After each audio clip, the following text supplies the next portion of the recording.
Welcome back to ancient pulse. आज के episode में हम ओल्ड किंगडम और अजीम पिरामिड्स की दास्तां खोलने जा रहे हैं।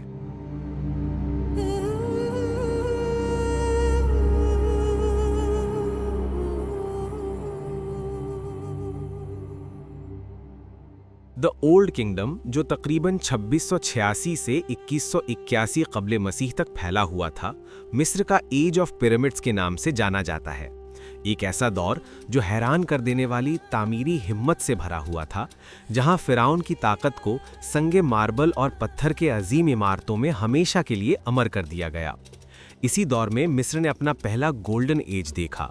खुशहाली, फन्नी कामयाबी और बहुत ज्यादा मरकजी हुकूमत का जमाना।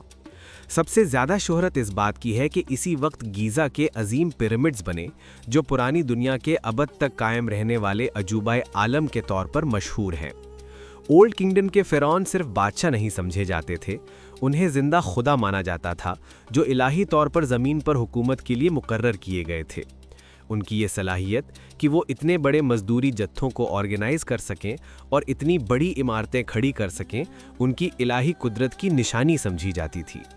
मगर ओल्ड किंगडम सिर्फ अजीम इमारतें बनाने का दौर नहीं था।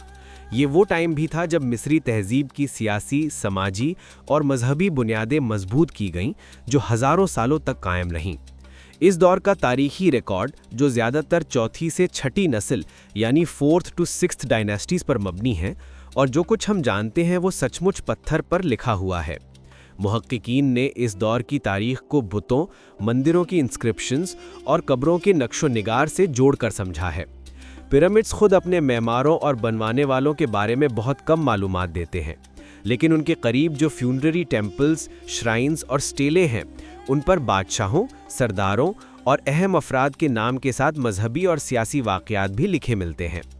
मिस्र के मुख्तलिफ इलाकों में मिलने वाली पत्थर की नक्काशियाँ मुख्तलिफ वाक़यात और उनकी तारीख़ों का रिकॉर्ड देती हैं, जबकि उनस, जो 5वीं डायनेस्टी का आखिरी बादशाह था, की कब्र में सबसे पहले पिरामिड टेक्स्ट मिलते हैं। ये डिटेल में लिखी गई मजहबी इबारतें और तस्वीरें हैं, जो उस दौर की अकीदे और रूहानी सोच को समझाती हैं।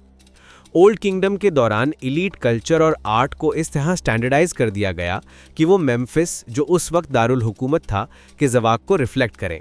बुतों और रिलीफ स्कल्पचर्स के लिए अंदाज, कदो-कामत और पोजेस के सख्त कवायद तय किए गए, जिससे एक मुत्तहिदा फ़न्नी स्टाइल पैदा हुआ।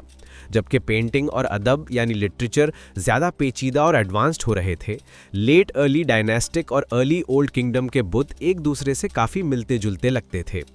इस दौर के सबसे मशहूर फन्नी शाहकार गीज़ा के पिरामिड्स और ग्रेट स्फिंक्स हैं, लेकिन इनके अलावा भी बेशुमार छोटी इमारतें बहुत ही बारीकी और खूबसूरती से तैयार की गईं। इतने बड़े तामीरी मंसूबों के लिए मजदूरों की अजीम तादाद को ऑर्गेनाइज करने के लिए मिस्र ने बेमिसाल ब्यूरोक्रेटिक निज़ाम तैयार किया। ये ब्यूरोक्रेसी सिर्फ तब चल सकती थी जब मरकज़ पर बहुत ताकतवर हुकूमत हो, जहां सोशल पिरामिड के सबसे ऊपर बादशाह खुद होता था, जो नज़रियाती तौर पर पूरे मिस्र का मालिक समझा जाता था और अमल में एक छोटी सी पढ़ी लिखी अशराफिया के ज़रिए हुकूमत चलाता था। क्योंकि एक शख्स पूरे मुल्क के हर काम को अपने हाथ से नहीं चला सकता, इसलिए विज़ियर का ओहदा पैदा हुआ, जो आज के प्राइम मिनिस्टर जैसा था। विज़ियर दूसरे अफसरों को सुपरवाइज करता, लिखारियों के ज़रिए हुक्म भेजता, फ़ौज का निज़ाम देखता, इलाकाई हुक्मरानों को कोऑर्डिनेट करता, सरकारी इमारतों के प्रोजेक्ट्स और टैक्स की देखभाल करता।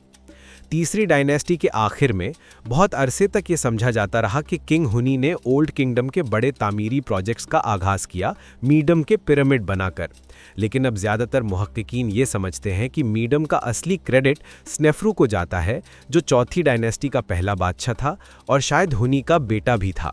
स्नेफ्रू ने ओल्ड किंगडम का गोल्डन एज अपने बहुत बड़े कंस्ट्रक्शन प्रोग्राम से स्टार्ट किया, जिसमें 3 बहुत अहम पिरामिड शामिल थे: मीडम पिरामिड, बेंट पिरामिड और रेड पिरामिड।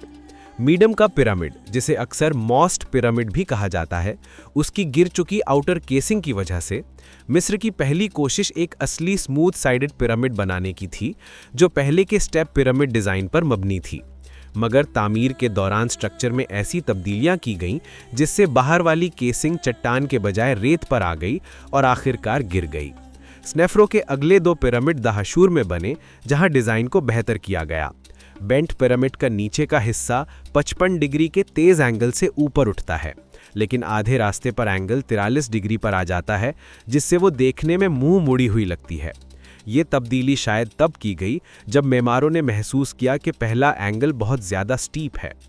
इस तजुर्बे से सीखकर स्नेफरू ने रेड पिरामिड बनवाया, जिसका एंगल शुरू से 43 डिग्री रखा गया और मजबूत चट्टान पर बुनियाद रखी गई। तकरीबन 344 फीट बुलंद ये पिरामिड मिस्र का पहला पूरी तरह कामयाब ट्रू पिरामिड माना जाता है। बाद के पिरामिड्स की तरह इसे भी एक वक्त में चमकते हुए सफ़ेद लाइमस्टोन से कवर किया गया था, जो वक्त के साथ टूटकर दूसरी तामीर में इस्तेमाल हो गया। स्नेफरू ने अपने पिरामिड्स के गिर्द मॉर्चरी टेम्पल्स और मजहबी इमारतें भी बनवाईं, जिनका निज़ाम काहिनों के ज़िम्मे था। ये सब उसकी हुकूमत की स्टेबिलिटी को दिखाता है, जो उसने अपने बेटे खुफू को ट्रांसफ़र की। ये थी ओल्ड किंगडम की दास्तां, वो दौर जहां फ़िरौन ने अपनी हुक्मरानी को पत्थरों में हमेशा के लिए अमर कर दिया।